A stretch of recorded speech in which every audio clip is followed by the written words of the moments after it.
This is the current federal tax developments for the week of March the 8th, 2021. Current federal tax developments are brought to you by Kaplan Financial Education and by your state Society of CPAs.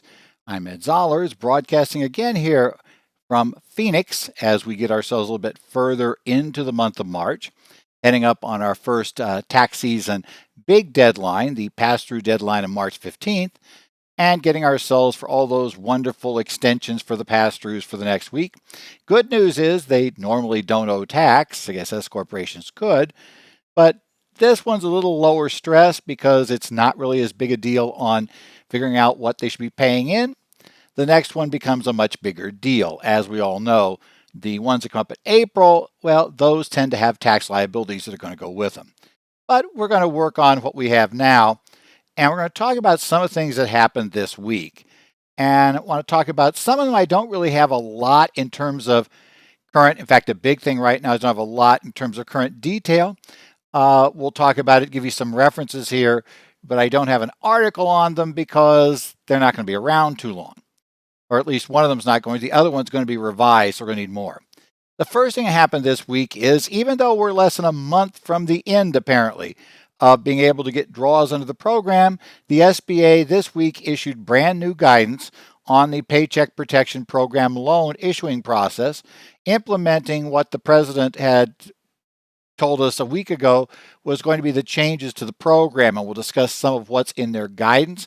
They also gave us a little bit of clarification about that issue that's driven us batty from day one, which has always been, the certification that we need access for the loan in order to, because of uncertainty about our future.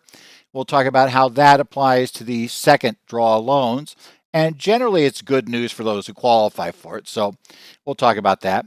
We also have, in essence, a Senate passed a brand new COVID relief bill, not brand new, but they passed their version of it, that now will have to go to the House to see if the House wants to pick it up or if we're going to conference. Will the House just pass the Senate version, which is the quickest way to get this thing into law, or will we go to a conference committee and then have to re-vote? We'll see what happens with that. I am told the House is going to take it up on Tuesday. So in theory, we might have a new tax law by the end of next week. In fact, that theory probably is supposed to hold because the goal is here to get this passed by March 14th, and that's because on the 14th of March, the extra unemployment money runs out. And one of the things this bill will do is extend that through September, as I recall, when we got the final compromise out of the Senate bill. So we'll talk about that. We'll talk about what they're going to be doing, and we'll talk about the fact the Senate just added something that is going to complicate some already completed returns. That is making unemployment compensation not taxable for those below a certain income level. We'll also talk about today the IRS continued to clarify, we'll use that term in quotes, the virtual currency question on Form 1040. And then finally, we're going to talk about the IRS gave us guidance on the interaction of the PPP loan forgiveness and the 2020 version of the employee retention credit. There's good news and bad news in what the IRS gave us on this. And it does make a big difference in terms of helping our clients plan. Those who have not yet applied for their forgiveness, you need to make sure that they do it right in order to be able to potentially maximize their 2020 employee retention credit claim for refund that they may very well qualify for. So we'll talk a bit about that. Well, let's start with talking about what happened this week in terms of the PP loan program. The SBA issued new interim final rules. They are RIN 3245-AH67, and they updated their FAQ, the main one, not the forgiveness FAQ, but the main FAQ for PP loans. And this clarified how the changes in the program are going to work, plus also tells us about some of the other things that will be happening. The first thing that happened here was, we remember last week the president told us in that memo that we were going to be getting a change in the program, which was going to, and turns out exactly what it did. I thought from the beginning, this is what he was referring to. We are going to get sole proprietors will get the same basic deal that farmers got. Meaning that if you're a sole proprietor, for your income, for your payroll, your payroll equivalent, instead of using your net income, you can use your gross income. Now, again, that makes no difference if your net was over $100,000 because $100,000 is still that annualized 100,000 is still the limit. So we're going to only get 20,833 for the proprietor regardless of what they earned. It'd be the maximum, but it will make it better for individuals that met, especially low margin businesses where there was a significant amount of gross revenue, but not a lot of net. And this will allow them to claim a higher loan, and it could be significantly higher.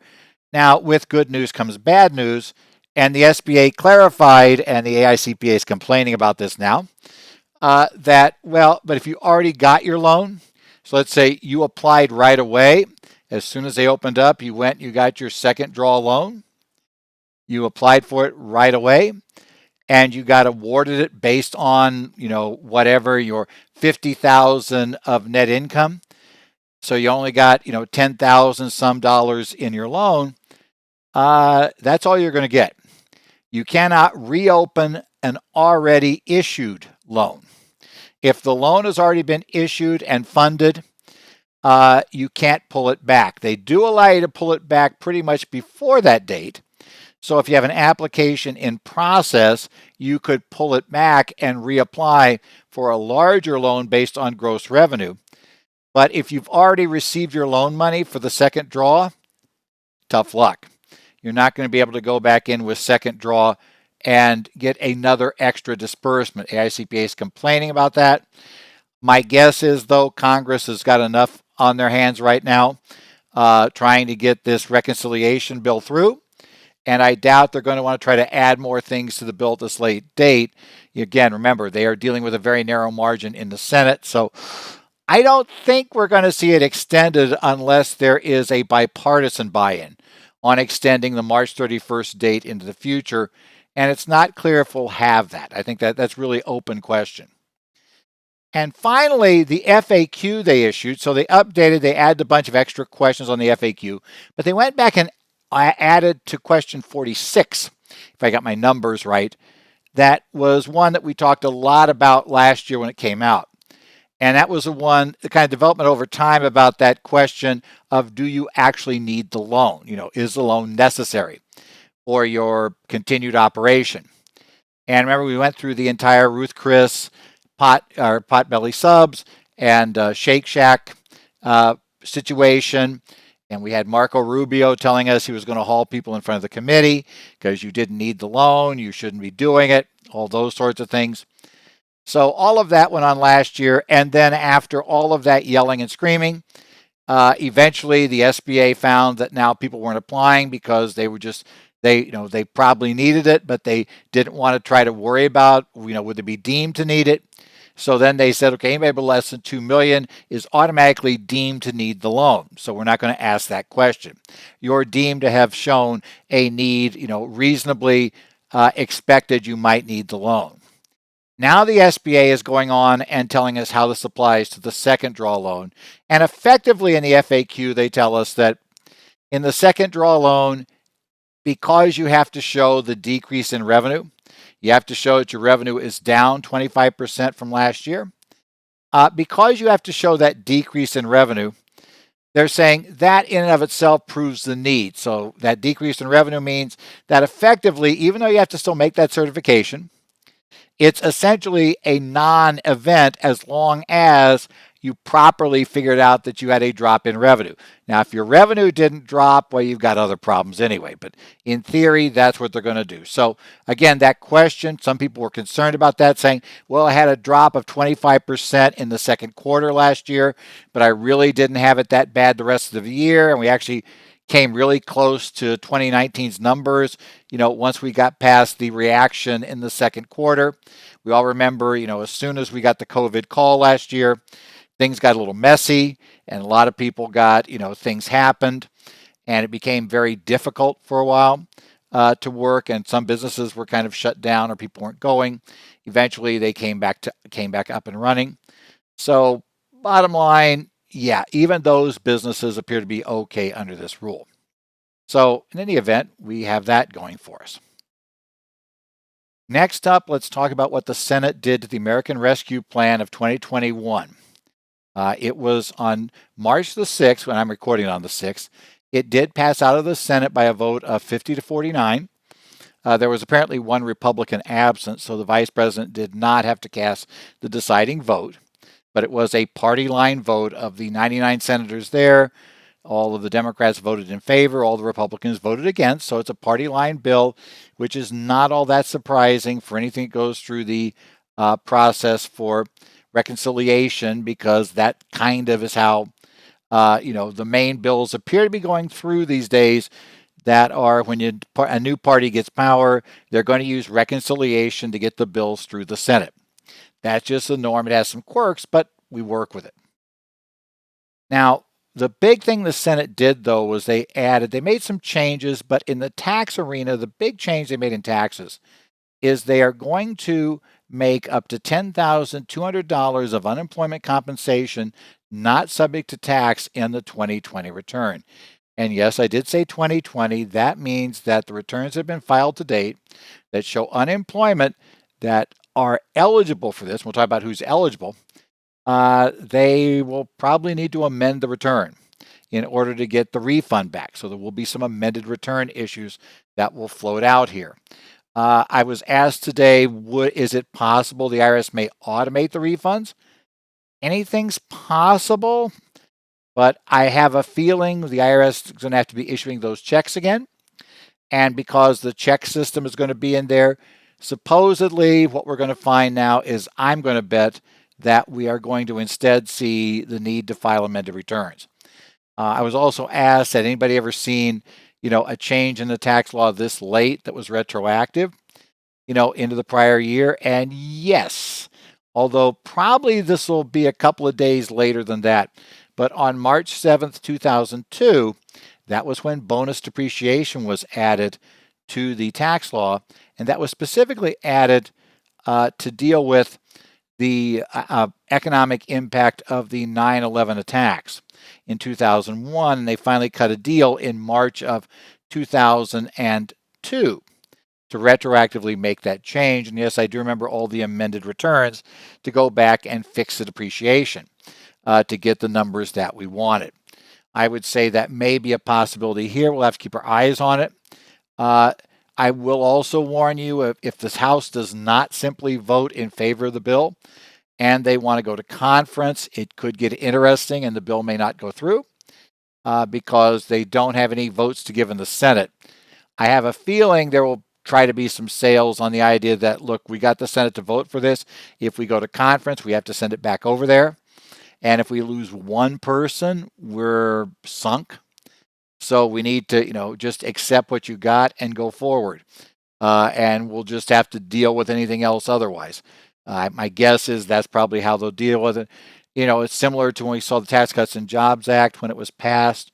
By the time it was passed, definitely people were aware of the retail glitch, the qualified improvement property drafting error.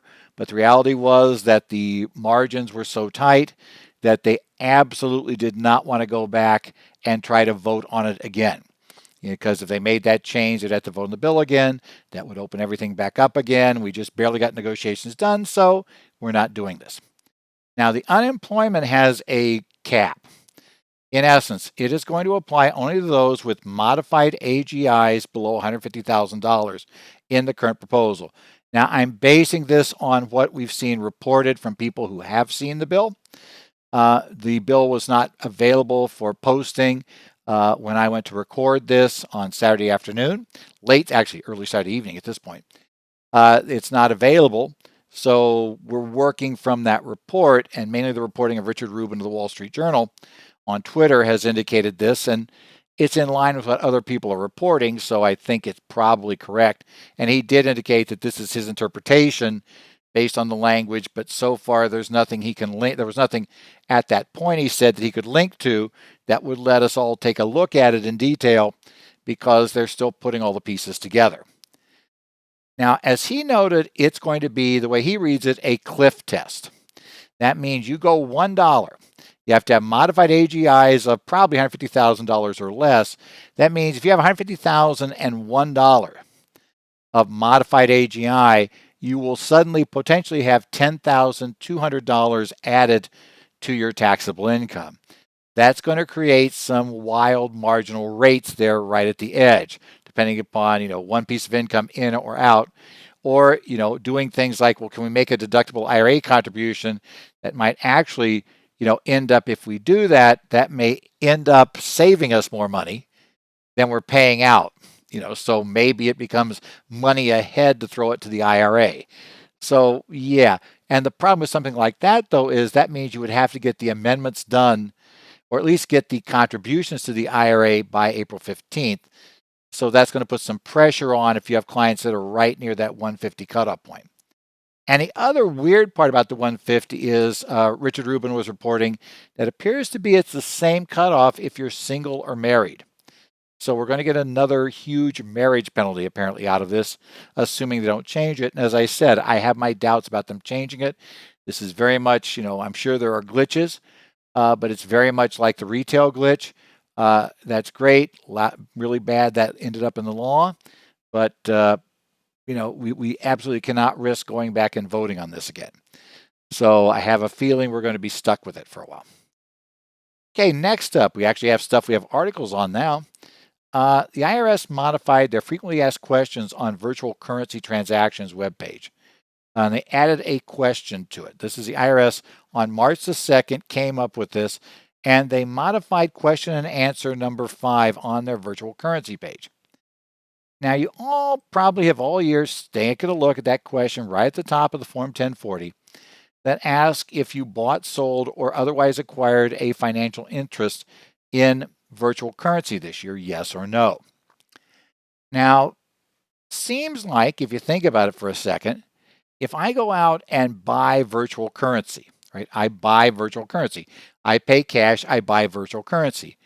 That seems to be the textbook definition of acquiring a financial interest, right? I definitely acquired. I have a financial interest in virtual currency now, and I acquired it because I bought it. That seems obvious. However, the IRS is not really interested in that reporting, even though they worded the question to ask for that. If you may remember, we discussed this earlier, that the initial instructions did have an example that said if you had examples of transactions and issues, and did say you needed to check the box yes if you had bought the virtual currency, right? That was it. Well, a week later, they published the final version of the 1040 regulations, and they got rid of those examples. And in an article that was written up in Tax Notes, an IRS representative, unnamed, had said that, we don't want you answering that question yes if you just bought currency. That for us, that's not really the issue. If you bought currency, that's not really the problem. You don't need to answer that yes. Well, the problem is for most of us was nothing in the instructions said you don't answer it yes. The actual question was not changed on the form, and the answer appears to be, yeah, you acquired it, so it would still be yes. Well, the IRS finally got around on March the 2nd to changing their FAQ. And what the FAQ says now, question 5, the 2020 Form 1040, asks whether at any time during 2020 I received, sold, sent, exchanged, or otherwise acquired any financial interest in any virtual currency. During 2020, I purchased virtual currency with real currency and had no other virtual currency transactions during the year. Must I answer yes to the Form 1040 question? Well, reading the question literally, it seems like yeah, but that's not what the answer is. The answer says no. If your only transactions involving virtual currency during 2020 were purchase of virtual currency with real currency, you are not required to answer yes to the 1040 question. Okay. Now, that's first thing is it's lousy that it took us till March 4th to get this. The second problem is that that's still quasi-unofficial official guidance. And a problem is because web pages come and go on the IRS. The FAQs on IRS web pages, it's not like when you publish a notice. It's one of these things where it could go away. And you couldn't prove that it had been there before unless you kept a copy and printed it out. And my bigger concern is not so much with the IRS doing it, but with, for instance, let's say, we get involved in some litigation, the client does, The other party is claiming that the taxpayer is hiding assets, and they use the fact that you answered this question no when it's very clear that you bought virtual currency. See, they're hiding assets. They answered that question, and certainly I can see how you could easily tell a jury. The question was, did you acquire a financial interest? That seems like, yeah, you did. Why did you answer it no if you weren't trying to hide it? So, yeah, I'm a little concerned. I wish the service would have been a little better about doing this, would have changed the form and changed the question. I think the problem is they can't figure out how to word the question to get what they want instead of, that won't be a question that takes up half the form, but also, doesn't get them answering yes in a ton of cases where they really could care less about the fact you had virtual currency. So we'll see what they do next year about this. I'm just going to warn you, make sure you document, make sure you keep a copy of that FAQ and, print it out, keep a copy. Yes, we probably can find it in the Wayback Machine if we have to. Never on the Internet Archive's Wayback Machine. Yes, they'll keep copies of old web pages. So my guess is we could prove it had been there, at least by using the Wayback Machine, the Internet Archive, establish fairly good evidence that it had been on that page at that date. But I think I would still kind of, get it in paper, or get it, I should say, in PDF, probably for most of us these days, and have it as part of the file to indicate why you answered the question. You didn't answer the question yes. Well, it was based on reliance upon this particular FAQ. And now at the end of this, I want to talk to you briefly. We're going to go over the employee retention credit because we got guidance on it this week. And we're going to talk about Notice 2021-20 and the interaction. I thought I would do a brief review of the employee retention credit because I think a lot of us kind of ignored it when it was first in the law. So let's talk about that credit. And we're going to talk first about the 2020 version of the credit, following the changes in the law we got in December. And the main change we got in December was that essentially, if we got a PPP loan, we could still get the employee retention credit. We just cannot use the same wages, in essence, for both the PPP loan and for the employee retention credit. And why this is important is your clients could be looking at up to $5,000 in cash per employee if they can meet the requirements. If we get at least $10,000 of wages for that employee paid during a, what I refer to as a distress period, and we'll talk about that first, what a distress period is, and that's just my term for it. It's nothing going to find the code with that reference. But during a distress period, if we pay them at least 10 grand there, we'll get it. But we have to avoid using those wages for PPP loan forgiveness, and we'll talk about how the IRS tells us how to figure that out retroactively. So bottom line, who qualifies for the employee retention credit? Well, first thing is, in order to get this, you've got to be in a distress period. And under the law for the 2020 program, your receipts had to be down in a quarter by 50%, by more than 50% over the same quarter in 2019. So you compare, and the first quarter barely had ERC, so we're going to kind of ignore that. It was just a few days of ERC. So we'll talk mainly about the second, third, and fourth quarters because those are also the quarters most likely you're going to see the drops in revenue anyway. The first quarter was before COVID really started becoming a big thing. So while you probably saw drops in the first quarter, it probably wasn't 50% because it wasn't until March that I think people suddenly took notice and said, hey, this could be bad, and started, changing their behaviors, which includes things like not going to a restaurant and things like that. But it was after the halfway point of the first quarter is what I'd say. So usually I don't find they got the first quarter, and anyway, it's not that many days then. So you've got that. So you start with the first quarter, you're down over 50% of the same quarter in 2019. And you do that until the quarter after the quarter that your receipts grow to more than 80% of the same quarter in 19, or we hit the end of 2020. So for most businesses that would qualify, they'd probably get the third quarter would see the drop by 50% or more, right? And then we'd be looking at the third and fourth quarters. And if the third quarter didn't get back to over 80% of the third quarter of 2020, then they were going to be with ERC the entire year. That whole last 3 quarters will all be there. The other way you can get it is you can be in a period of full or partial suspension under a government order related to COVID-19. So for instance, if your business was ordered to shut down, right? Basically, let's say you're a hair salon, and obviously those almost everywhere were ordered to shut down for at least some period during the lockdowns in early part of 2020. And it came up in other cases later in the year. We'd see it in certain locations too, where they had second lockdowns. And we saw those things happen. Well, those would be considered covered periods. So that's a second way to get in. So if you had the 50% drop, you're in. If you have this, you're in. Now, the 50% drop is the better one of the two because the suspension period only works for you while you're shut down. But suspension could work if your revenue really didn't take a hit, but you had a suspension. And it is a full or partial. So it could be, for instance, if you were a McDonald's, we shut down your dine-in, but we let you keep your drive-through open. That would be a partial suspension that would still qualify. Now, the covered wages that you get the credit on, it is per employee up to $10,000 in cash wages in 2020, so 50% of that, and healthcare costs are considered part of the cash wages. So the max credit per employee is $5,000, and these costs and the payroll has to be within that distress period.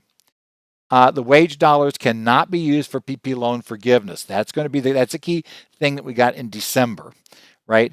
And if you have more than 100 employees, you can only count amounts you pay for employees who are not performing services. That's also the key issue there. But 100 employees and below, you're able to get a credit for everybody. So for a lot of our clients, our 100 employees or less, we're looking at potentially $5,000 for everybody if they kept everybody on the payroll during the distress period. Now, the IRS is very clear that your distress period, your full or partial suspension, if you are able to operate remotely, you are capable of doing it. They have some really good examples in their FAQs you want to look at what will qualify as a full or partial suspension. They basically have said if you could operate, let's say if a CPA firm was not considered essential, so they had to shut down, so they'd be subject to the suspension.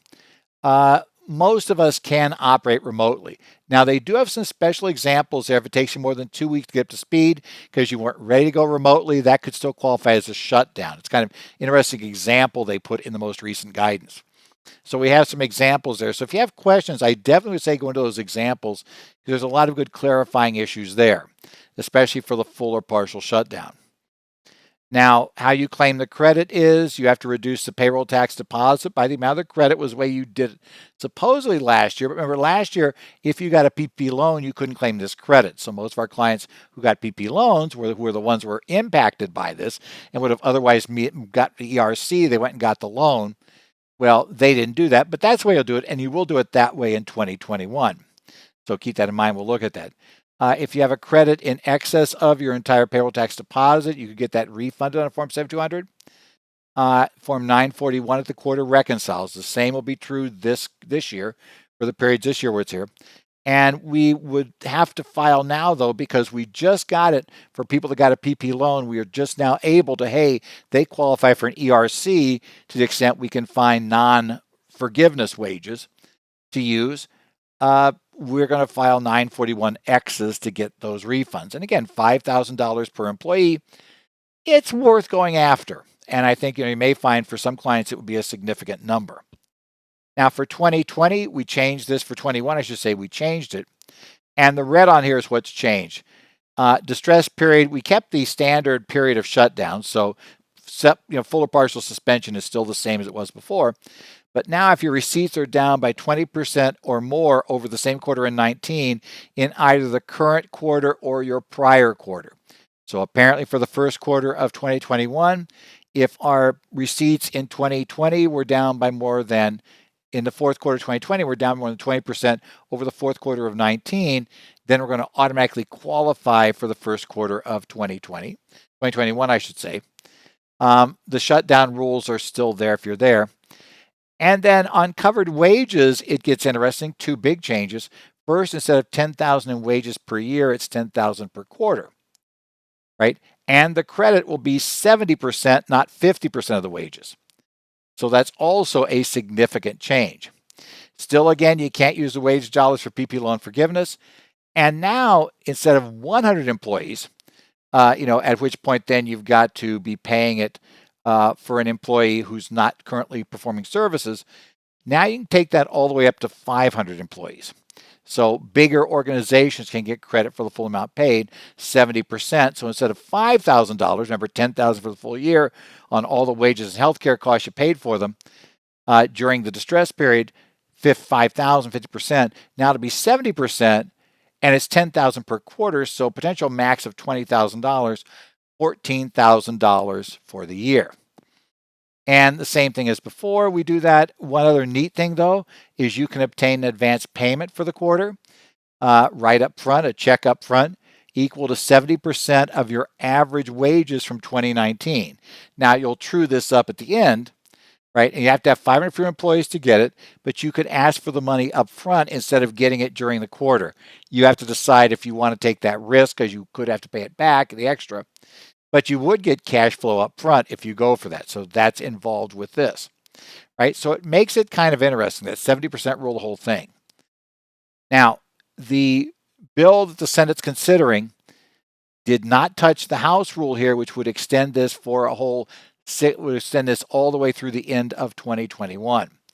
So the ERC would continue through the end of 21 as long as you had a distress period.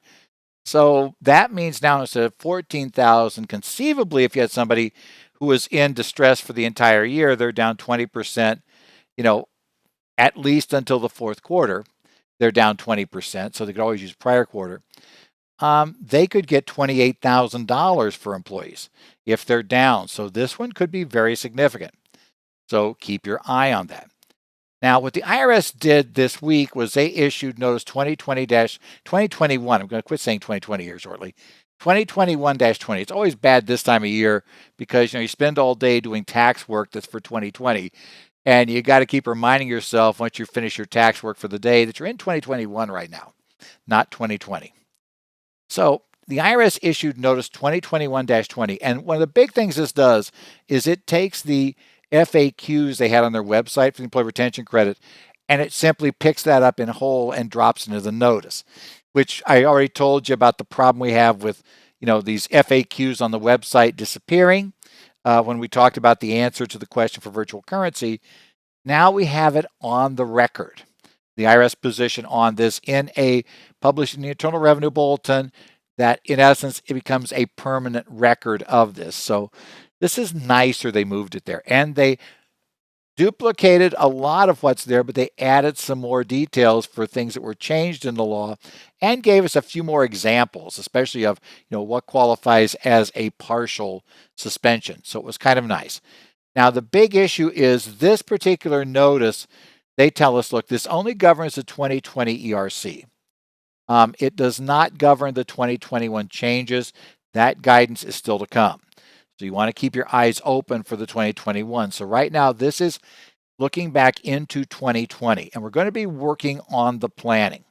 As I said, it has the entire FAQ. Now, let's talk. The real problem we have is, remember, now we can go back and apply for the loan and apply for the ERC for the quarters last year, the second, third, and fourth quarter of last year, because if you qualify for any days in the first quarter, that became a part of your second quarter claim anyway. So we're going to be looking at potentially making a change to the second, third, and fourth quarter 941. So you're going to file 941Xs for that to claim a refund. Now the question is, how do we handle this whole bit with the PPP loan and wages for forgiveness? And what the IRS decided to do is they took what is probably the only method realistically they could follow without having to get in and police the SBA program entirely. They're going to only take a look at the expenses you listed on your PPP forgiveness application. And what I mean by that is you need to be able to, even if, let's take a simple case, because I had people ask me this last year. Look, okay, I took my loan out. I paid 24 weeks worth of wages. I'm way over the PPP loan. Do I really have to go back and find those other expenses, or can I just submit the payroll? And the SBA said in their guidance that you just had to submit the payroll. And even if the bank, even if you submit everything, the bank could stop checking things once they, had enough to get full forgiveness. They could stop checking for other items. So a number of people who were rushing to apply for forgiveness went ahead and simply sent payroll data only. We're going to discover that that is suboptimal, shall we say, under this program.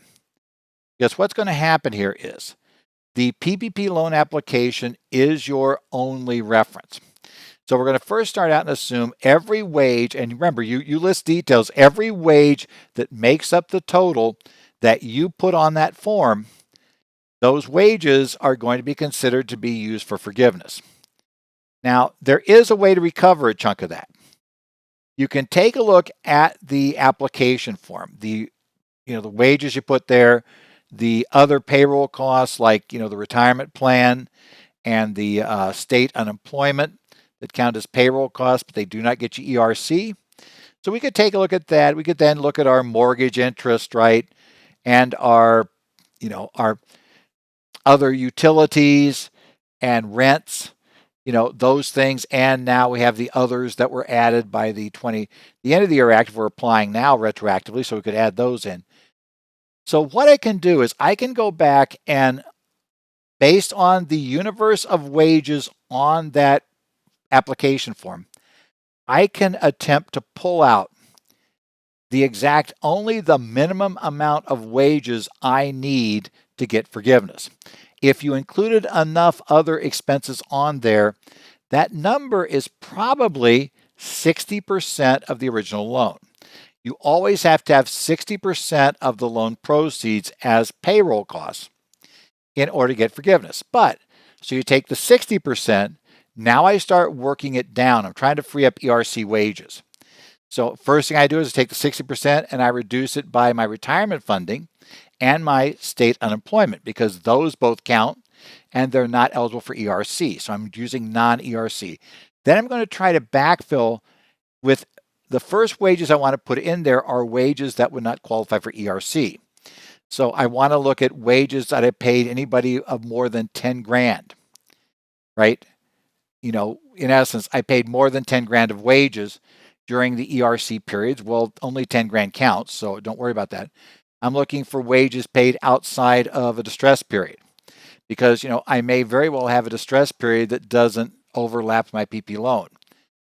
Obviously, if I have, if the PP loan took it later, that's probably what we're going to have is our distress period be earlier. Obviously, all the wages before we got our loan, will be able to be used for ERC. You'll probably want to consider, if you have any related parties under 51I1.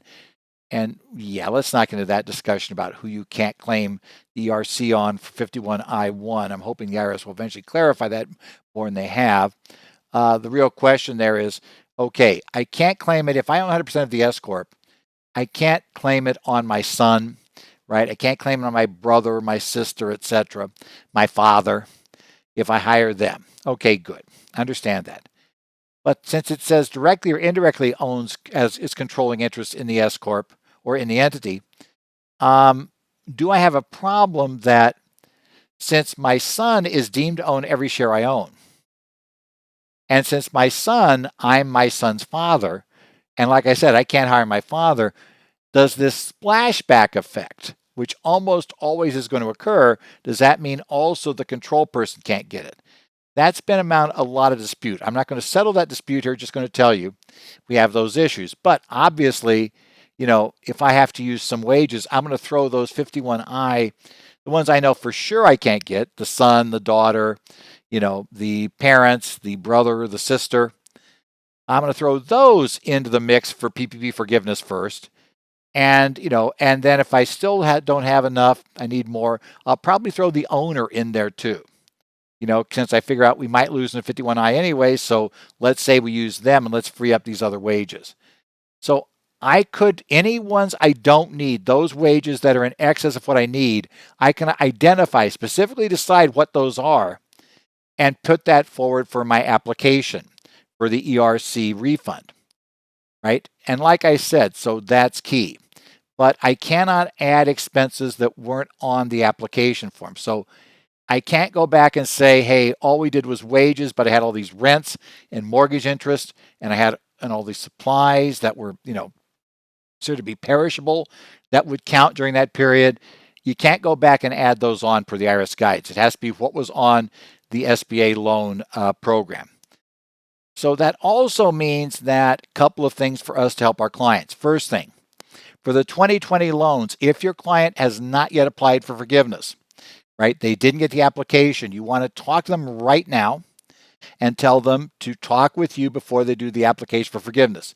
We are going to want to throw every expense we can throw on there. We don't want to leave an expense off the application, right? That's not wages. We want to have all of them there, looking to give us the most flexibility to choose our, to maximize our ERC wages.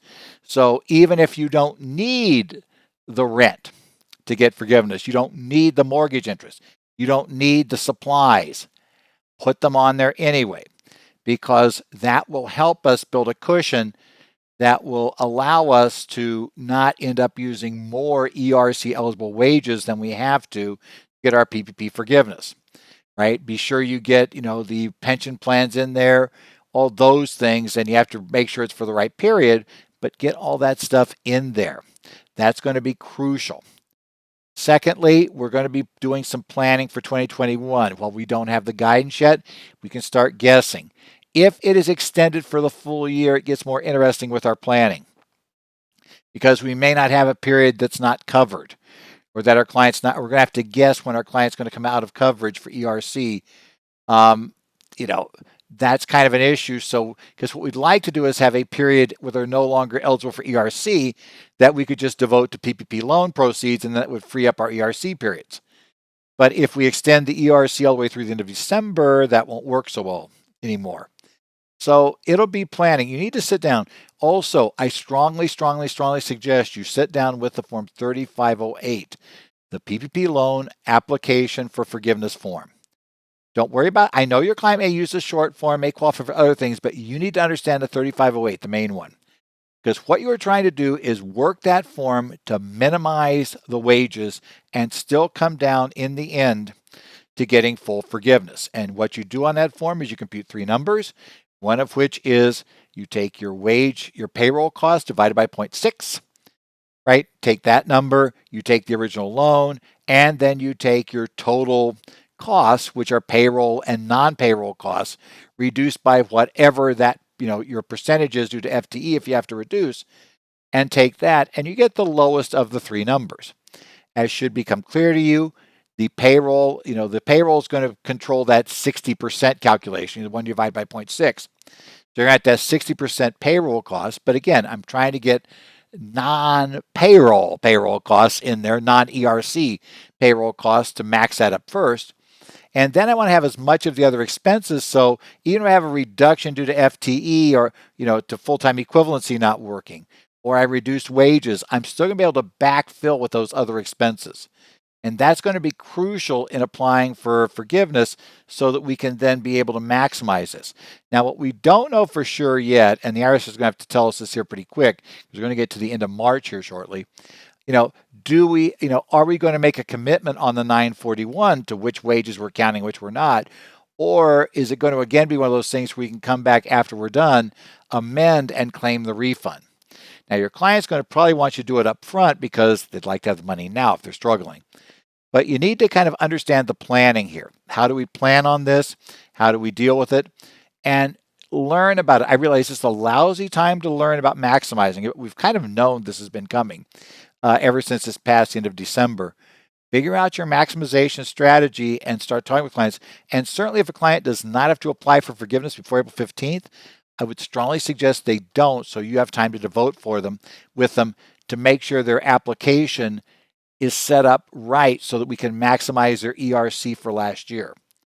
And I realize a lot of people don't like doing payroll taxes. I realize they're not what you normally do, but I think you got to assist clients. I don't believe the payroll services are going to be anywhere near adequate in doing this sort of work because it involves not only the ERC, but it also involves understanding the application for forgiveness.